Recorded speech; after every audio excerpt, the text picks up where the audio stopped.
عمران خان نے حکومت سے بڑا مطالبہ کر دیا، اتحادیوں نے سر پکڑ لیے۔ حکومت سے مذاکرات کی کون سی شرائط ہیں، عمران خان نے بتا دیا۔ 14 مئی کو الیکشن نہ ہوئے تو عمران خان نے خطرناک بیان جاری کر دیا۔ مذاکرات کے حوالے سے عمران خان کا کہنا ہے کہ انہوں نے اتحادی حکومت کے ساتھ مذاکرات کے لیے شاہ محمود قریشی کو مینڈیٹ دیا ہے اور کسی نے بھی ابھی تک ان سے مذاکرات کے لیے رابطہ نہیں کیا۔ یہ لوگ مذاکرات الیکشن میں تاخیر کرنے کے لیے استعمال کریں گے۔ عمران خان کا کہنا تھا کہ مہنگائی کی وجہ سے لوگوں کا بہت بڑا رد عمل آ رہا ہے اور عوامی رد عمل کی وجہ سے یہ لوگ الیکشن سے بھاگ رہے ہیں۔ سپریم کورٹ نے 14 مئی کی تاریخ دے دی ہے، ہم ان کو آگے نہیں جانے دیں گے۔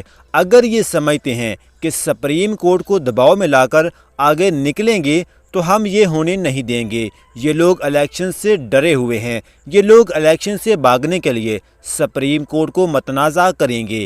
چیئرمین پی ٹی آئی کا کہنا تھا کہ ہماری سب سے بڑی شرط ہے کہ نگران حکومت کی مدت ختم ہو گئی ہے اور یہ حکومت غیر قانونی ہو چکی ہے۔ نگران حکومت ختم کر کے نئی نیوٹرل نگران حکومت لائی جائے۔ ہم اڑے ہوئے ہیں کہ 14 مئی سے آگے پنجاب کا الیکشن نہیں جائے گا، اکتوبر میں بھی پیسے نہیں ہو سکتے، حالات خراب ہو سکتے ہیں، ہم نے 14 مئی سے آگے نہیں جانا۔ وزیر اعظم اسمبلی تحلیل کر دے تو جولائی میں الیکشن ہو سکتے ہیں۔